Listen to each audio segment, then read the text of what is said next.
Assalamualaikum warahmatullahi wabarakatuh. Alhamdulillah rabbil alamin.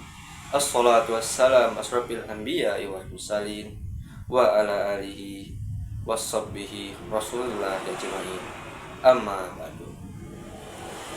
Pertama-tama marilah kita panjatkan puji dan syukur kita kepada Allah Subhanahu wa taala yang telah memberikan rahmat dan hidayahnya kepada kita agar kita dapat berkumpul dan berjumpa dengan orang-orang yang kita sayangi dan orang-orang yang kita cintai. Salawat dan salam tak lupa pula kita sampaikan kepada Nabi besar kita, Nabi Muhammad Sallallahu Alaihi Wasallam, yang telah membawa kita dari alam jahiliyah ke alam yang terang benderang seperti saat ini. Terlebih dahulu, saya akan memperkenalkan diri saya. Saya Bagas Jubagita dari kelas 11B.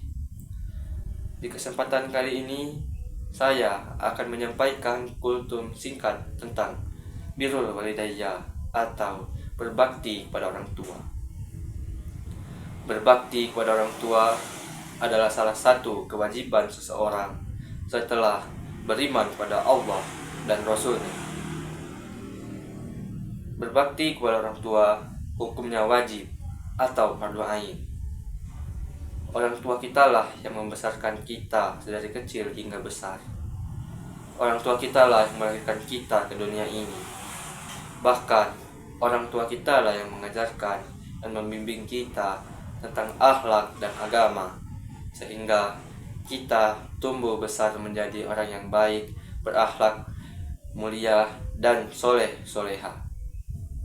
Seperti firman Allah di surah Luqman ayat ke-14. Bismillahirrahmanirrahim. Wa was'ainal insana biwalidayhi hamalat ummuhu wahnan ala wahnin fissaluhu fi amaini aniskur liwalidayka ilayyal masir.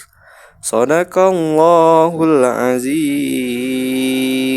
Yang artinya, dan kami perintahkan kepada manusia agar berbuat baik kepada dua orang, yaitu ibu bapaknya.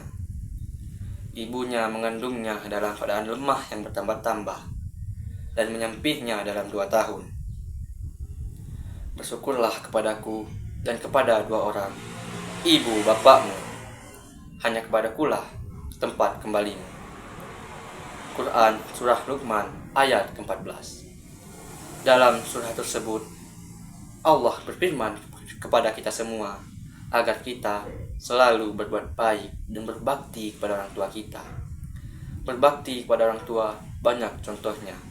Yang pertama, menghormati, menghargai, dan berbicara dengan sopan kepada mereka, dan tidak membantah atau menyakiti perasaan mereka.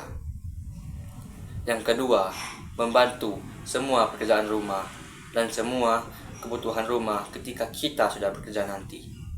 Yang ketiga, mendengarkan perintah mereka selagi tidak melenceng dari jalan agama. Yang keempat,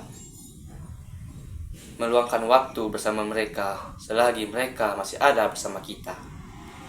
Dan yang kelima, mendoakan mereka di dunia maupun di akhirat nanti. Kewajiban berbakti kepada orang tua tidak hanya kewajiban agama, tetapi rasa terima kasih kita kepada mereka yang telah mengasuh kita dari kecil hingga dewasa. Kewajiban berbakti kepada orang tua tidak selamanya bisa, karena orang tua tidak selamanya ada bersama kita. Oleh karena itu, lakukanlah dengan baik ketika mereka masih ada bersama kita.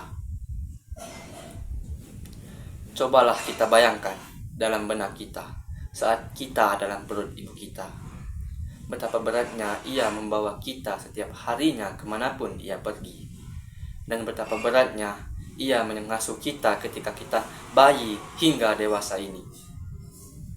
Tapi ibu kita tak pernah mengeluh dengan keberadaan kita dalam perutnya dan kenakalan kita dari kecil hingga dewasa. Dan cobalah kita bayangkan benak kita tentang ayah atau bapak kita yang telah mencari nafkah setiap harinya, tak kenal lelah. Ia banting tulang setiap harinya mencari uang demi kebahagiaan kita, demi kita sekolah dan makan dengan enak dan layak. Betapa beratnya beban di pundak-pundak mereka. Maka oleh karena itu, kita seharusnya berbakti kepada orang tua dan tidak durhaka kepada mereka.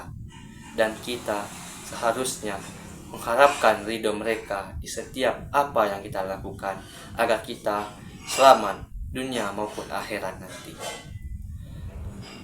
Ingatlah bahwa keridhaan Allah adalah keridhaan orang tua, dan kemurkaan Allah adalah kemurkaan orang tua.